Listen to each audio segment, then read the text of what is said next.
சிவகங்கையில் அமைந்துள்ள தனியார் கல்குவாரியில் பாறைகள் சரிந்து விழுந்து ஏற்பட்ட விபத்தில் வடமாநில தொழிலாளி உட்பட 5 பேர் உயிரிழந்தனர். சிவகங்கை மாவட்டம் திருப்பத்தூர் அருகே உள்ள மல்லாக்கோட்டை கிராமத்தில் தனியார் கல்குவாரி இயங்கி வருகிறது. இதில் சுற்றுவட்டார பகுதியைச் சேர்ந்த மக்கள் மற்றும் வடமாநில தொழிலாளர்கள் என ஏராளமானோர் பணிபுரிந்து வருகின்றனர். இந்த நிலையில் பணியின் போது பாறைகள் சரிந்து விழுந்ததில் ஆண்டிசாமி, கணேசன், ஆறுமுகம், முருகானந்தம் மற்றும் ஒடிசா மாநிலத்தைச் சேர்ந்த இளைஞர் ஒருவர் என 5 பேர் உயிரிழந்தனர். தகவல் அறிந்து சம்பவ இடத்திற்கு சென்ற காவல்துறையினர் மற்றும் தீயணைப்பு வீரர்கள் நீண்ட நேரம் போராடி உயிரிழந்தவர்களின் உடலை மீட்டனர். மேலும் காயமடைந்தவர்களை மீட்டு சிகிச்சைக்காக மருத்துவமனையில் அனுமதித்தனர். மூவர் மருத்துவமனைக்கு எடுத்து செல்கின்ற நேரத்தில் அதிலே 2 உயிரிழந்ததாக தற்போது செய்திகள் வந்திருக்கிறது. இன்னும் ஒருவர் அதிலே மாண்டிருக்கிறார். அவருடைய உடலை பயிற்சி பெற்ற மீட்புக் குழுவினர் தான் எடுக்க முடியும் என்ற நிலை. காரணம், இருக்கக்கூடிய வாகனங்கள் இருந்தாலும், கனரக வாகனங்கள் இருந்தாலும் அவற்றை எடுத்து செல்வதற்கான தொழிலாளர்கள் இங்கே யாரும் இல்லை. விபத்து நடந்தவுடன் அச்சத்தால் அவர்கள் வெளியேறி இருக்கிறார்கள். ஆகவே தொடர்ந்து கீழே போய் அந்த ஒருவரை எடுப்பதில் மாட்டியிருந்த மற்றவங்களெல்லாம் எடுத்துட்டாங்க. நம்ம ஒருவருடைய சடலம் உள்ளே இருப்பதாக தெரிகிறது. அதற்காக தகவல்கள் தெரிவிக்கப்பட்டிருக்கிறது. உரிய பயிற்சி பெற்ற நபர்கள் வந்த பிறகு உடனடியாக அந்த மீட்பு பணி நடக்கும். மீட்பு பணி தான் எல்லாரும் மீட்பு பணி மீட்டுட்டாங்கப்பா. 5 பேரை மீட்டாச்சு. அது உயிரோடவோ அல்லது பிணமாகவோ எடுத்தாச்சு. 4 பேரை இந்த ஜீவத்தில் வைத்திருப்பதாக அவர்களை பார்க்க வேண்டும், உங்கள் உறவினர்களை பார்த்து ஆறுதல் சொல்ல வேண்டும் என்று இங்கே வந்தோம். சம்பந்தப்பட்ட இடத்துல இன்னொருவர் மீட்கப்படாமல் இருப்பதையும் போய் பார்த்துவிட்டு வந்தோம். இந்த குடும்பங்களில் இருப்பவர்கள் இந்த போஸ்ட்மார்ட்டம் செய்து சீக்கிரம் கொடுக்கப்பட வேண்டும் என்று வேண்டிக் கொண்டார்கள்.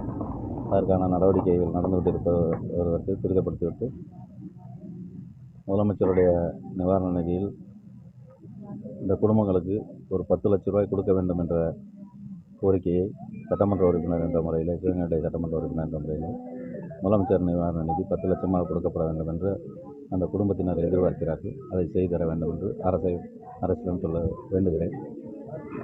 இந்த பாதிக்கப்பட்ட குடும்பங்களுடைய அந்த குழந்தைகள் மற்ற அவருடைய குடும்பங்களிலே தகுதி வாய்ந்தவர்களுக்கு அரசு வேலைவாய்ப்பு வழங்க வேண்டும் என்று வேண்டிக்கிறேன். சாயந்தரம் 6 மணிக்கு வேலை விட்டு வருவார்.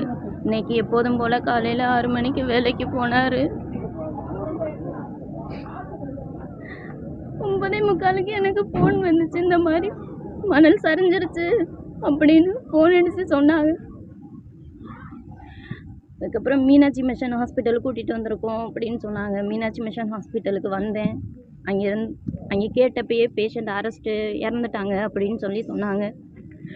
மறுபடியும் ஃபோன் அடித்து விசாரித்ததில் சிவகங்கை ஜிஹெச்சில் இருக்காங்க, வாங்கினாங்க.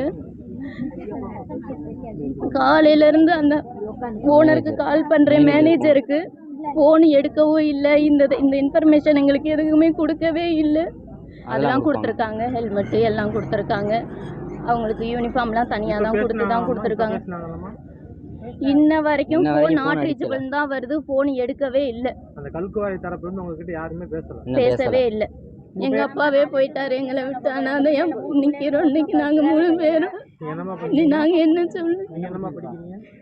ஒரு கிரேனட்டில் வேலை செஞ்ச இடத்துல திடீர்னு மண்ணிச்சரிவு ஆபத்து வந்து 5 பேர் இறந்துருக்காங்க சார். இது வரைக்கும் உள்ள இன்னும் எத்தனை பேர் இறந்துருக்காங்க என்னன்றது கரெக்டான டீட்டெயில் எங்களுக்கு கிடைக்கல.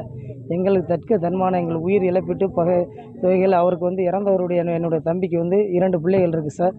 இன்னும் சரியான எங்களுக்கு இழப்பீட்டு என்னன்றது அமைச்சர், தாசில்தார் அம்மா எல்லாருமே வந்திருக்காங்க.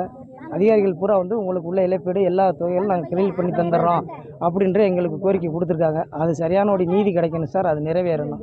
இதே எங்களுடைய வேண்டுகோள். இன்னும் உள்ளே இருக்கிறது என்னங்கிற டீட்டெயில் எங்களை விட மாட்டேங்கிறாங்க. இப்போ எங்களுடைய பாடியை போஸ்ட்மார்ட்டம் பண்ணுறதுக்காக கொண்டு போயிருக்காங்க சார். எங்களோட பாடியை போஸ்ட்மார்ட்டம் பண்ணி ஒப்படைக்கிற உறுதி கொடுத்துருக்காங்க.